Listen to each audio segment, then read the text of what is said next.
Hello again.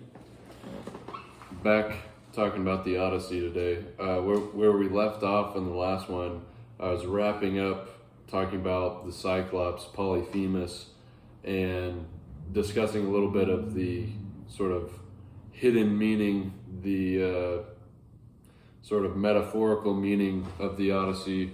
In some ways, the Odyssey is a big allegory for a spiritual journey towards enlightenment, towards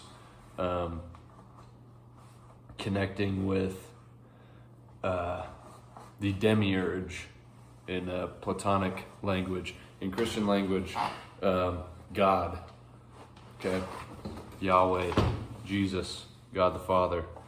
Of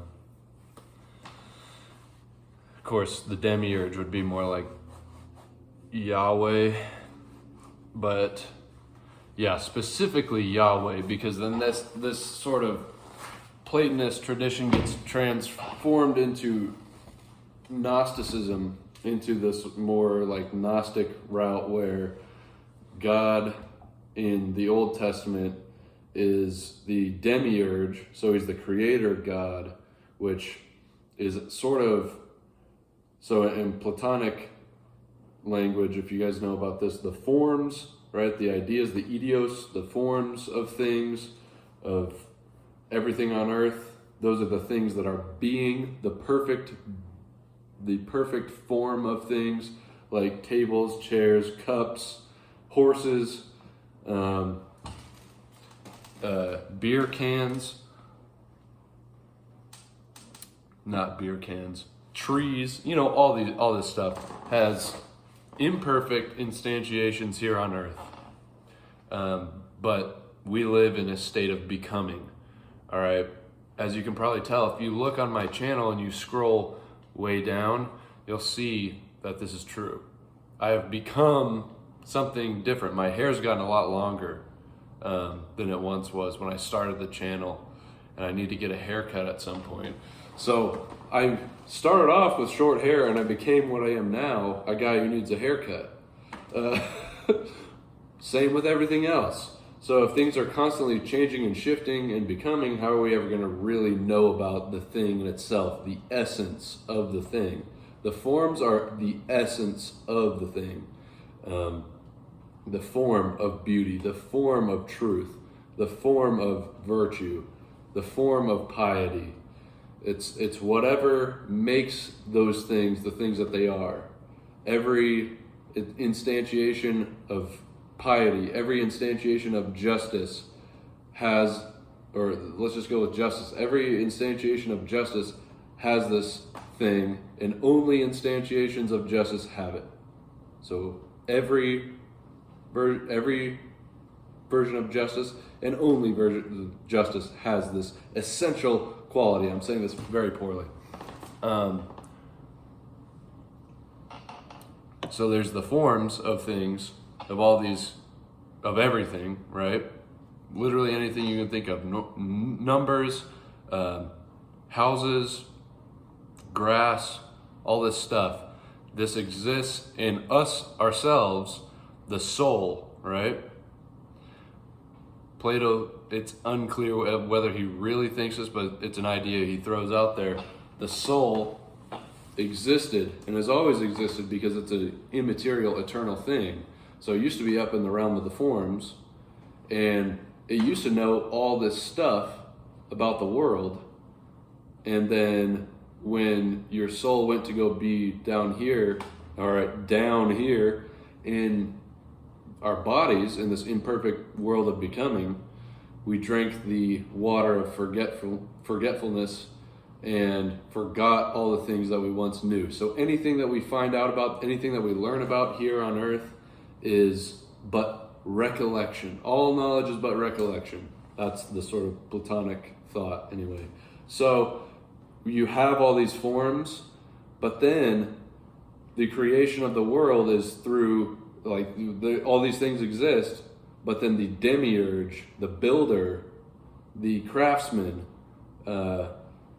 orients all these things into what we have here. But then that's in Which dialogue is that? That's in the, 1 second. Oh, that's in the Timaeus. I think that's how you say it, the Timaeus. I know that I have some native Greek speakers, so bear with my poor pronunciation of that if I pronounced it wrong, but the dialogue called the Timaeus, some of the stuff is kind of laid out about the demiurge and all that, and the creation of everything. But then within Gnosticism, because that's back way before Christianity and Jesus, these ideas are here, and then they eventually get incorporated with Christianity in a lot of ways. Think about St. Augustine. He's familiar with a lot of this stuff. So, but the Gnostics, they would say that the demiurge would be like Yahweh. So he creates all this stuff, and there's all kinds of problems. He also creates evil. And then he's not the real God. He thinks he's the real God, but he's not the real God. The real God is the God within the Trinity that I believe, like God, who Jesus calls his Father. That's the real God. And then Yahweh Yahweh would be this sort of demiurge, creator, crafter God who also makes all the bad stuff too. But that's a big rabbit hole, and I'm probably getting a lot of things wrong about that. That's just off the fly, off the top of my head. I haven't done a ton of research on that, so bear with me if I'm totally way off on some of that stuff. Anyways, Polyphemus represents this sort of natural drive towards immediacy and the substantial world. And the Odyssey is this sort of internal journey towards discovering the self, which is Ithaca, and connecting with Penelope, which represents philosophy, and the demiurge, which is Odysseus' father. That's at least in the this Platonist reading. I forget the man's name, Thomas something. It's a really interesting, really good reading of the Odyssey. I really enjoy it.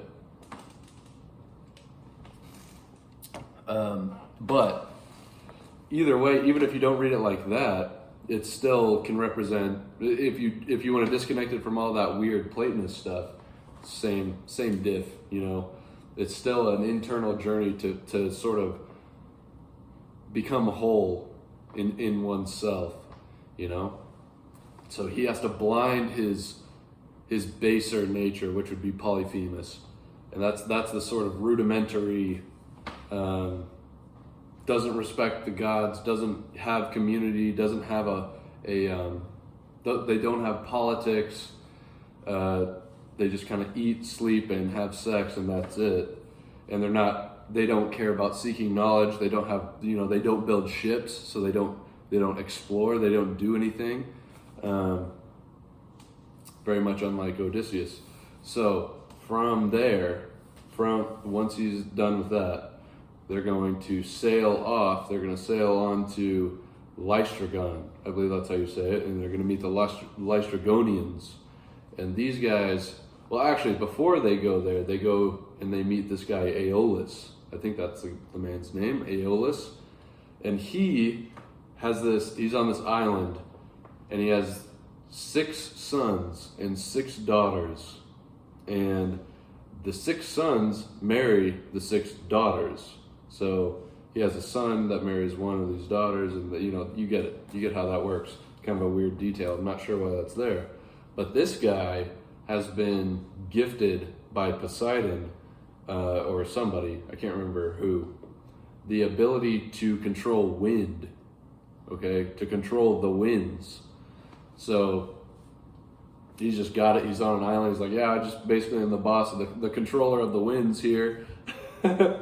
And Odysseus stops in with him, and stays with him for about a month, telling him about the story of Troy.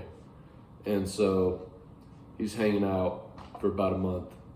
And at the end of this Aeolus fella is a good, hospitable man. And he gives Odysseus a gift of hospitality. Okay? Good people give good gifts of hospitality because they're good humans, God-fearing people. And he gives him this gift, which is a bag of wind, a literal bag of wind that he can use to like guide the sail to get home quicker, right? And if you look at that in like a reference level, it's sort of the beginning of knowledge, right? The fear of the Lord is the beginning of knowledge. And then, so they have this bag, they're sailing home, and Odysseus has been manning the sail for a long time, and they make it to Ithaca. They're like right outside of Ithaca, and they see people on shore with burning like fires and stuff, and Odysseus is so tired, he's like, oh, finally. And he goes to sleep. Now, while he's asleep, his men are thinking, you know, we've been going to all these great places and meeting some good people, some bad people, but some good people. And Odysseus has taken all this treasure for himself, and we're not a part of this. We're not getting any of this treasure. He's got a big bag over there with some crazy silver tie around it. There must be some good stuff in there. You know, while he's asleep, let's steal from him. Let's open it up and see what's in there. Bad move. They open it up, it creates a whirlwind, and they're completely sent way off course, way back.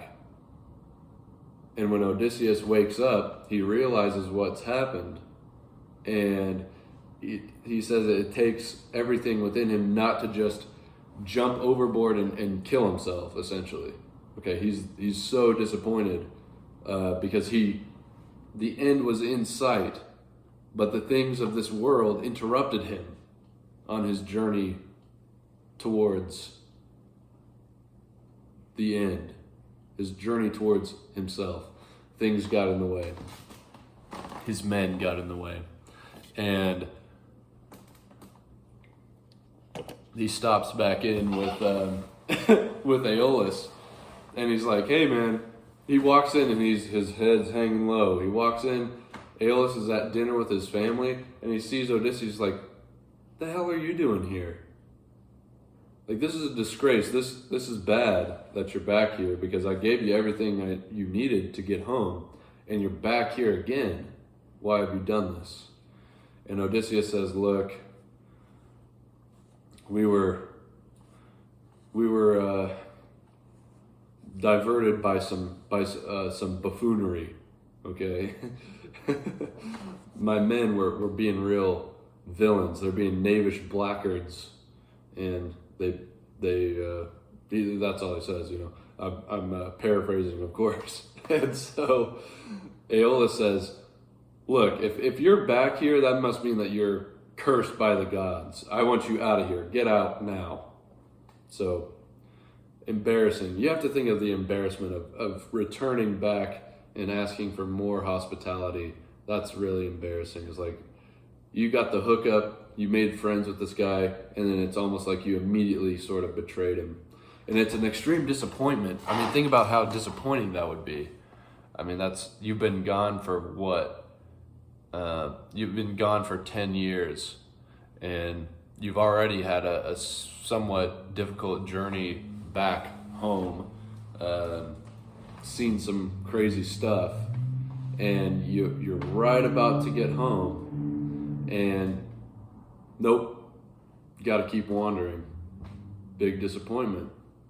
But he's got to keep going. He knows that that's what he has to do.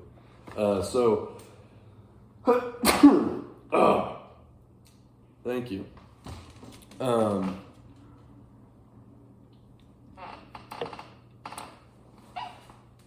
So from there, I mean, what it reminds me of a little bit,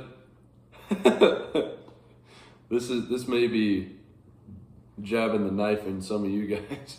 It's like going to college for 4 years and then realizing that your degree is completely worthless and you're completely out of money and didn't get a job. So then you move back in with your parents.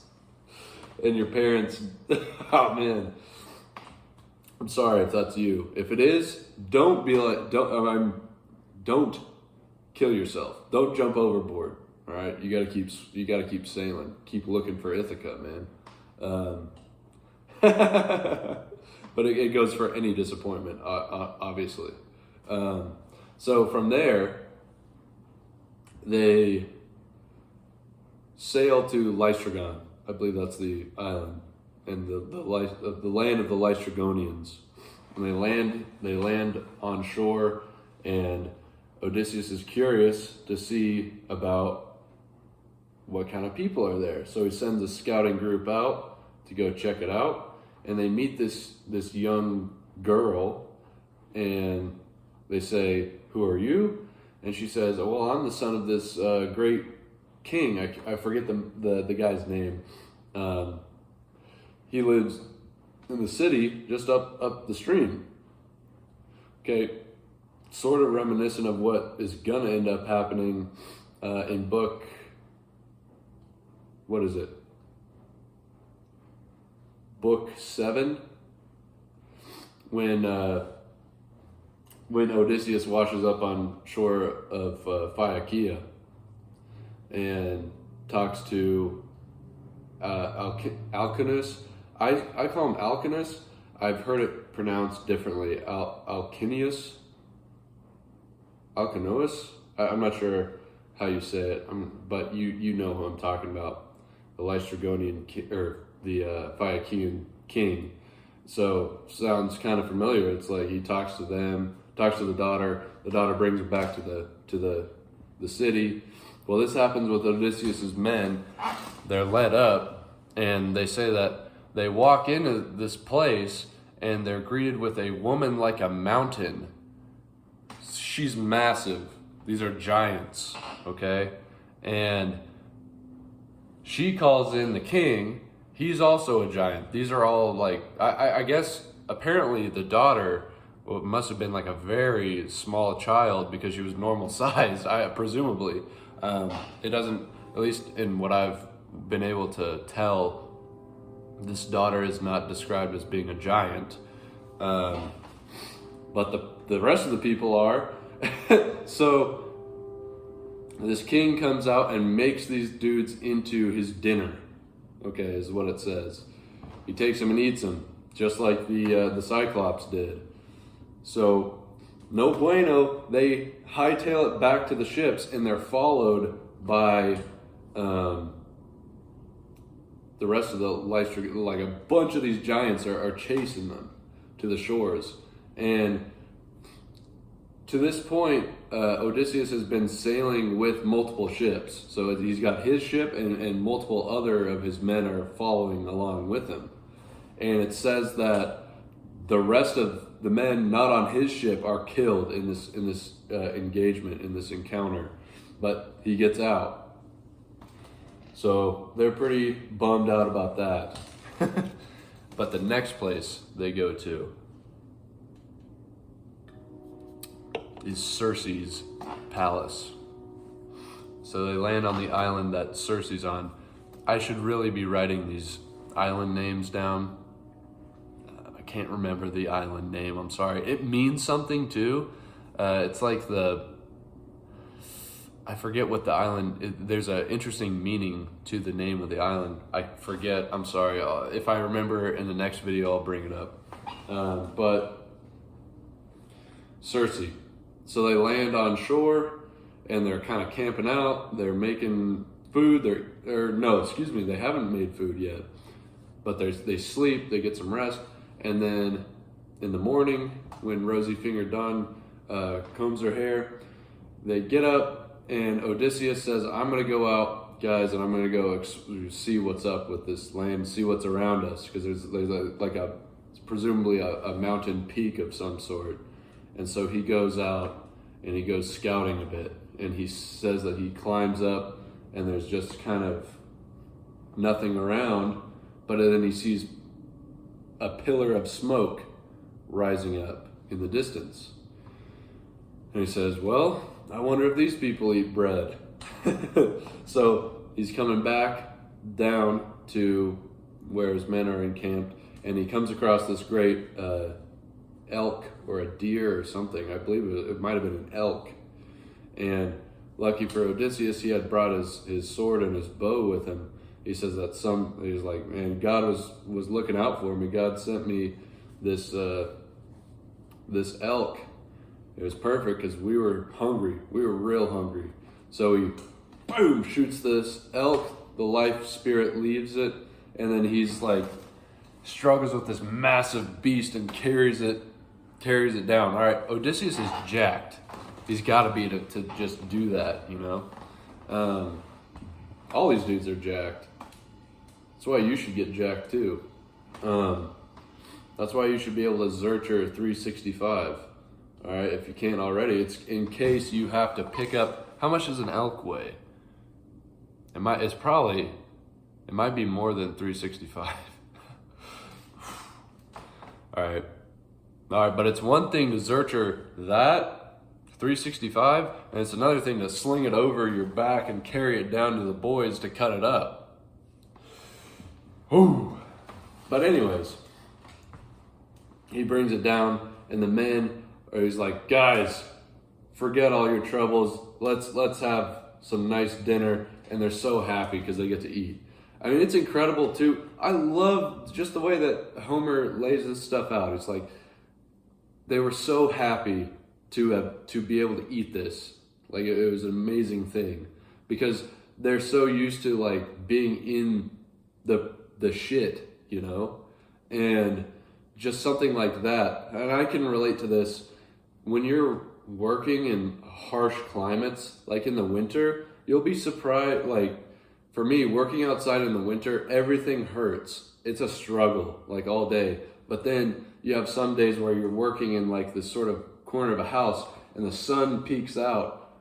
The form of the good shines its rays down on you past the clouds and warms you up, and you're just immediately happy. Like, you're overcome with joy just because you're warm.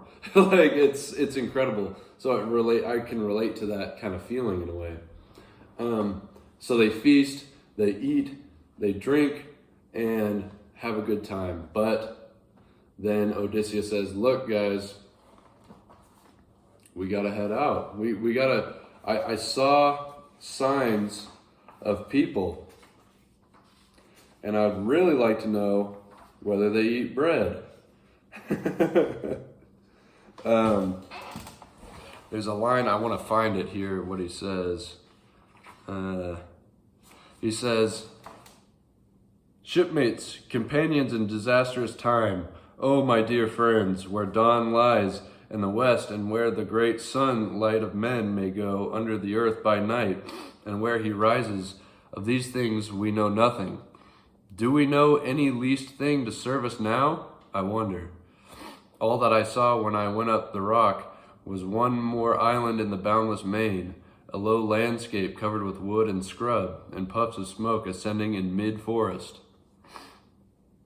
And it says they were all silent, but their hearts contracted, remembering Antiphates the Lestrygonian, that was the dude's name, and that prodigious cannibal the Cyclops. They cried out, and the salt tears wet their eyes. But seeing our time for action lost in weeping, I mustered those Achaeans under arms, counting them off in 2 platoons, myself and godlike Eurylochus commanding. We shook lots in a soldier's dogskin cap, and his came bounding out, valiant Eurylochus. I hope I'm pronouncing that right. So off he went, with 22 companions, weeping as mine wept too, who stayed behind. So they go out. And they find Circe's palace. And when they walk up, they see lions and wolves that are just kind of sitting there, just kind of watching them. And this obviously freaks him out. You know, if you see a lion or a wolf, typically they're attacking you and they're a dangerous animal. So that's not normal. And from inside the palace, they hear singing. And so they're like, well, this is strange, but let's go in. So they go in. But Eurylochus, he stays behind because he's apprehensive of the whole thing.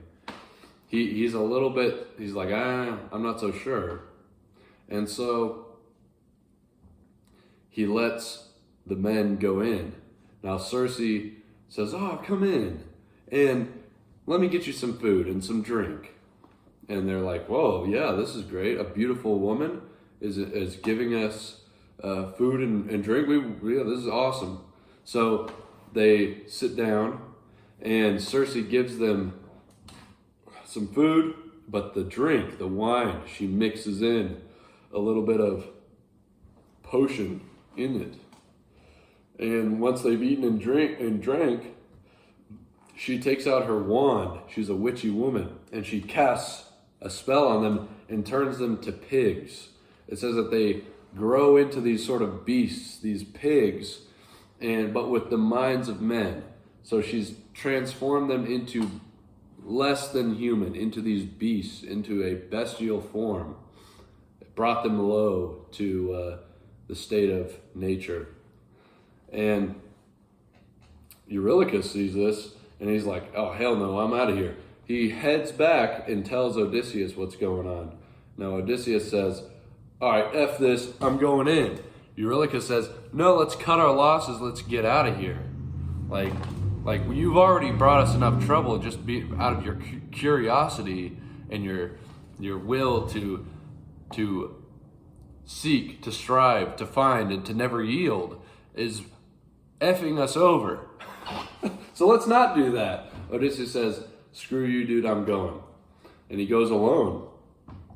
Now on his way, Hermes comes down and meets him in the form of a downy, the way Homer puts it is kind of funny. He's like a boy in the form of like a young teenage boy. Comes, it's like when the stubble or you start getting that sort of tennis ball hair. I sound retarded. Tennis ball fuzz on your face. You know, you don't have real facial hair, but you get the point. But whatever, that's a weird detail. But he says, hey, Odysseus, where you're going, you're actually going into the house of Circe. She's a dread goddess, and she's going to try to jack you up. She's going to give you food and drink, and when she does, she's going to try to turn you into a pig. So here's what you need to do. He goes down to the earth, he goes, and he plucks up this root. It's called the molly. It's a molly root is what it's called. The molly root. Impossible for mortals to get to, but easy for gods to reach. So he gives him this root. He's like, eat this, take this little supplement. Odysseus eats it, and he says, now Circe is going to give you food and drink. When you do that, when you eat the food and drink, she's going to bring out her wand. What you need to do is immediately pull out your sword and act like you're going to kill her, you know? Because usually by that time, she's got you. And then she's going to be like, oh, no. All I really wanted to do was have sex with you. So she's going to want to have sex with you after that. All right? This lady's crazy. This is a crazy witchy woman. You want to be careful of those types. And so he says, but now I know you're going to want to do that, but here's what you need to do. You need to make her promise at that point that once she's disarmed you and you're about to go flop around on top of her, you need to make her promise that she's not going to take your manhood. She's not going to rip your jimmy off and your bollocks off. So he says, all right, thank you, man. I know that you're a god. I'm not sure which god you are. He says, all right, see ya. I got more messages to deliver. Hermes is always delivering messages, so he got to get out. So he goes and he does exactly as Hermes told him. He goes in there, eats and drinks. As soon as that happens, he pulls the sword out. He says, "Hey, look, hey, listen to me." And does exactly as Hermes told him. And she says, "Oh man, usually when I give this poison to somebody, this sort of potion, they can't resist. That must mean you're Odysseus. This is fated to happen." So then they go and they indulge in each other's soft bodies. And after that, she says, "All right, well," brings him out, gives it, and was like, "All right, now you're gonna," she didn't give him food at first. She gives him the drink or whatever. But he goes out, and now he has to, she sets a plate in front of him, like, "Let's have a meal. Let's eat. I'm sure we're both hungry after that. And let's have some wine." And Odysseus is probably thinking in his head. It says that he was sitting there and he couldn't touch his food because his head was full of evil thoughts. Not evil as in the way that you would typically think that, like devious evil thoughts. Evil as in bad thoughts, as in what I'm about to tell you. Remember that Circe turned his men to pigs. Now, pigs back then are the cheapest and most common form of meat that you'd be eating in Hellenic areas, right? In most areas, unless you're Jewish.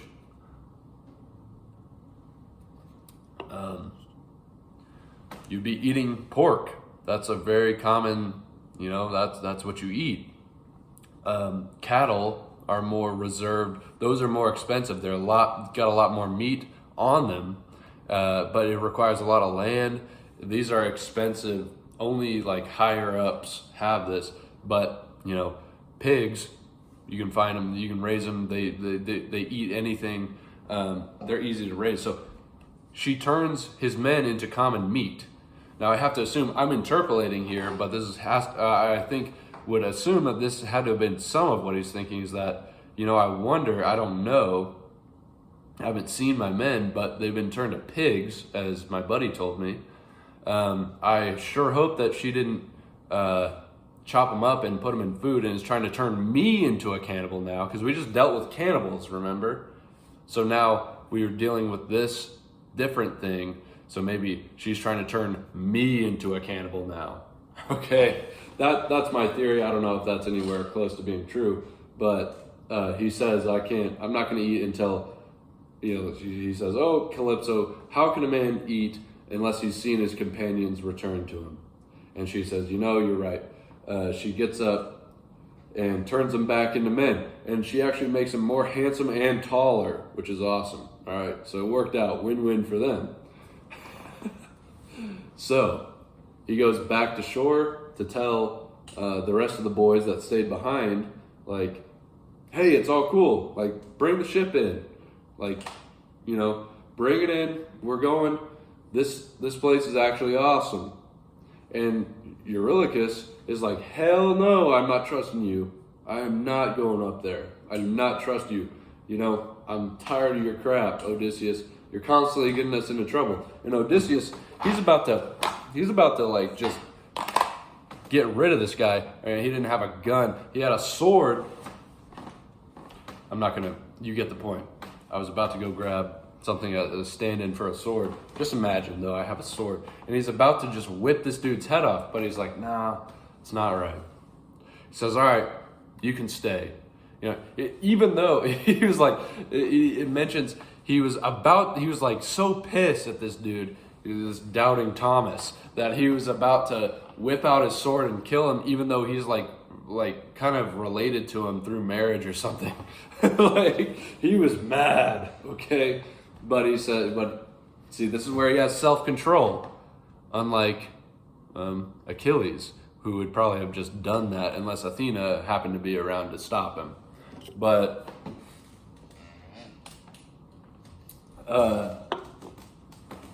see, this is where the Iliad and the Odyssey, the Iliad is very much about young dudes doing cool stuff, making a name for themselves, getting their resume virtues up, and without, just doing things that are external. It's an external journey for greatness. This is an internal journey for Odysseus for greatness, the internal journey, which is really cool. And it makes me think, if Homer was one guy, or maybe it's different traditions, or maybe it's a progression through time that ends up, whereas like the internal is more important, because as we're going to see when we go to Hades, Achilles is going to confess that he really regrets all that stuff in the Iliad. So it seems like a progression past the Iliad. It's a sort of growing up in a way. So if Homer is a real guy, it's almost like a young man wrote the Iliad, and an older man who's gone through this journey wrote the Odyssey, which is super cool. But where was I going with that? So he doesn't kill Eurylochus. He says, all right, fine, you can stay. And he takes the rest of the guys up there, and Eurylochus says, oh, whatever. I'm scared of this dude's wrath anyways. I mean, either I'm going to die out here alone, or I'm going to die up there with him. So he goes with it. And it's all good. They end up staying with Circe for a year, actually. But they're having such a good time. They've spent seasons with Circe, and eventually the men actually have to remind Odysseus that we need to get out of here. We need to get home. So his men actually are reminding Odysseus of his purpose, of what they've already dealt with this. People, like with the Lotus Eaters, it's very against, they were against it because it made them forget their purpose. When Circe turns the men to swine, it says in there that they forgot all of their purpose. They forgot what they were doing. They forgot where they were going. That's intentional. That's actually in there. It says that they forgot their journey. They forgot what they were doing.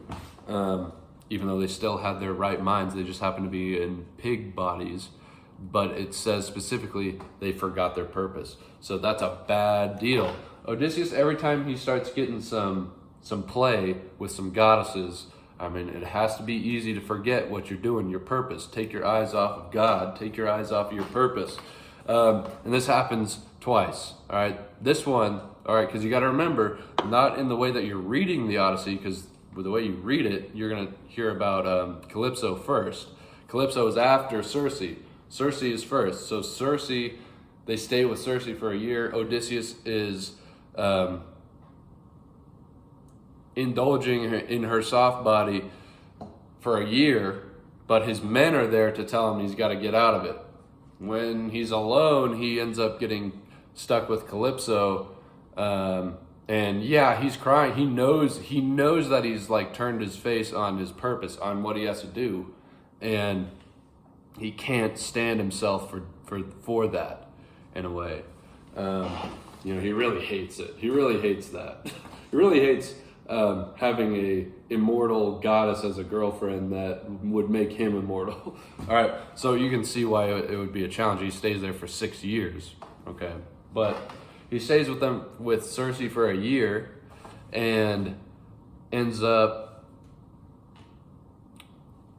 being convinced by his men. He's like, you guys are right. Thank you. I'm glad you boys are around. And so he tells Circe, and now Circe says, all right, well, I'll help you out. Yeah, of course.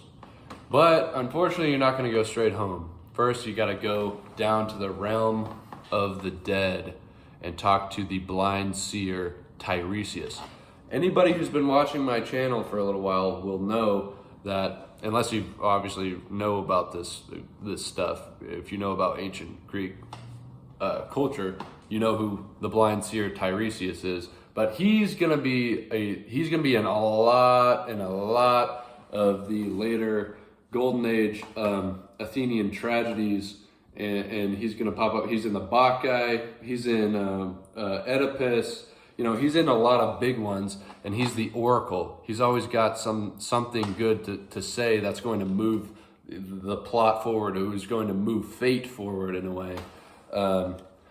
Fun fact about Tiresias, he is a transgender, or not transgender, he's a hermaphrodite. He's a hermaphrodite.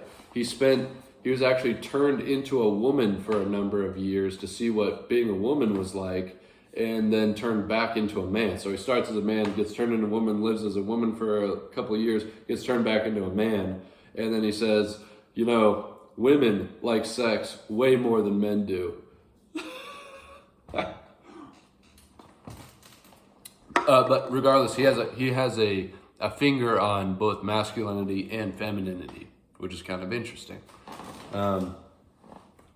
So that's what they're going to have to do, and they're not too happy about that. But before book 10 ends here, they're going to get ready to go, and they spend one last night drinking and feasting, and that's what they've been doing for this whole year, is just drinking, feasting, hanging out, playing disc golf, chucking discs, probably wrestling, doing jujitsu like Dylan.